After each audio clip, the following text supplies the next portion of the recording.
Hello, I'd like to talk to you about today on my daily vlog, the Homeless Educator's vlog, about some of my life experiences with drug abuse and the hardship emotionally, psychologically, and financially, uh, of drug addiction. I was brought up in not the typical family. Early on, when I was, my mom and dad had 5 kids. So shortly after the 5th child, my mom and dad both got divorced. My mom raised the 5 of us, but she was not a very astute or educated in an astute way to make money. So shortly after maybe 3 years after she and my dad divorced, she basically ran out of any capability of supporting all 5 kids, and so an opportunity came up with somebody that she worked with to basically adopt my 2 younger brothers, my 2 younger brother twins, into adoption.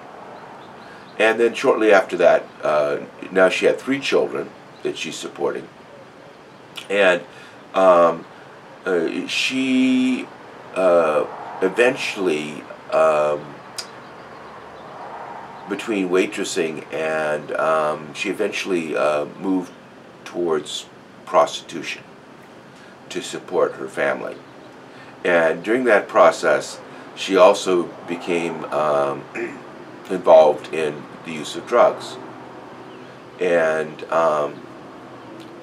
during that process, from my early years of kindergarten all the way up through high school, between living with my mother and half the time, or more than half the time, and my dad, I was in approximately 26 schools, because my mom was always afraid of the law catching her.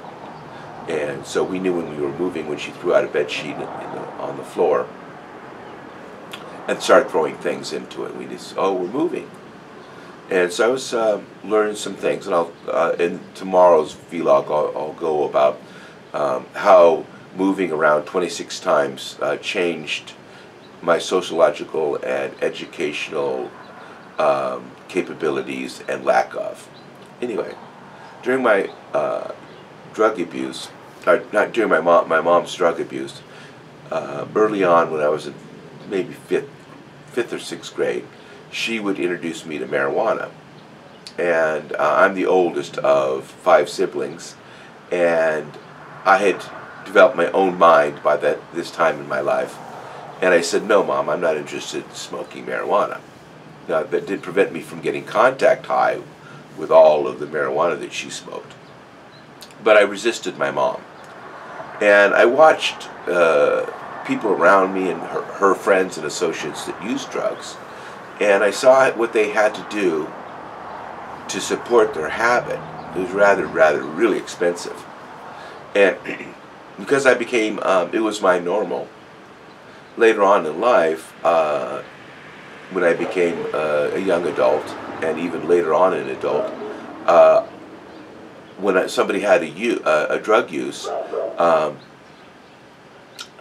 that was my normal. My normal was having drug people around me. But what happens when you have drug users in your family, or as your employees or friends, is they ran out of options for making money to support their habit. So then they start to look around for things that can turn into money to buy the drugs. And so the first people they hit are the people that are closest to them, their family, and then they start burglarizing, and then their friends, and it's just a spiral down. They just can't help themselves, and they learn the con of how to appear as if you're normal when you're basically out of your friggin' mind, looking for your next fix. And I just heard about a week ago that heroin abuse and drug abuse fatalities has surpassed the fatalities in automobiles, which is at 40 and 50,000 a year. And I mean, it's literally an epidemic. It's basically like cancer. It's chewing the inside of every community across the United States and perhaps even around the world with heroin. And most of the people that are 60% of all heroin users are coming from prescribed painkiller, opiate prescriptions. When the doctor says that's enough, no more. And so basically we first introduced them to opiates, painkillers, through prescribed drugs. And individuals that would never ever go down to the local dealer to buy drugs, heroin, are buying it through what is acceptable, and that's through their doctor. And then they basically prescribed painkilling drugs with opiates are the gateway to heroin. 60% of all heroin users are former painkiller medicine. So a majority of all of the heroin buyers are individuals that at one time had pain or felt they needed to have these pain medicines. Now, opiates and all the various medical things were used primarily only in the last stages of cancer, but our medical association has loosened up the standards, so much so that individuals can get pains just for back pain, which is, which we would normally do aspirin or Excedrin or something of that nature. I'm going to, in the links below, I'm going to, and in this video, I'm going to put some links, some documentaries on the drug epidemic. And also, I believe that the cost of prescribed and illegal drugs are so high that for the prescribed drugs it's driving our medical costs insane. And for drug use, for illegal drugs, the cost of buying these illegal drugs is insane. I mean, really insane, with a high profit margin. So it's very attractive for individuals to make a good amount of money if they're willing to take the risk of getting caught and trafficking drugs.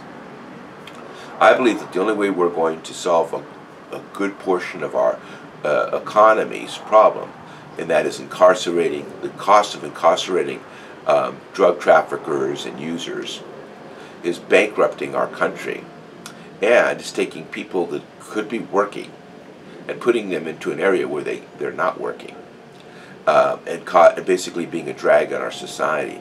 If we do like Europe does, and that is turn it from a drug abuse from a criminal activity to a health problem, and solve the health problem of the drugs. In other words, the drug interdiction. In other words, helping individuals kick the habit because they don't like the habit. They're addicted to it. So I'm going to leave some subscriptions to the below, and this is not, I'm going right from my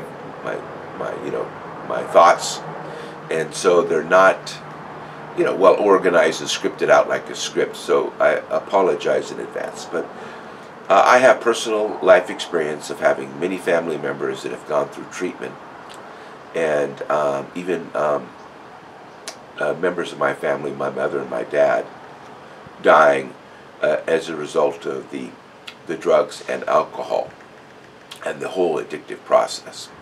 Thank you very much.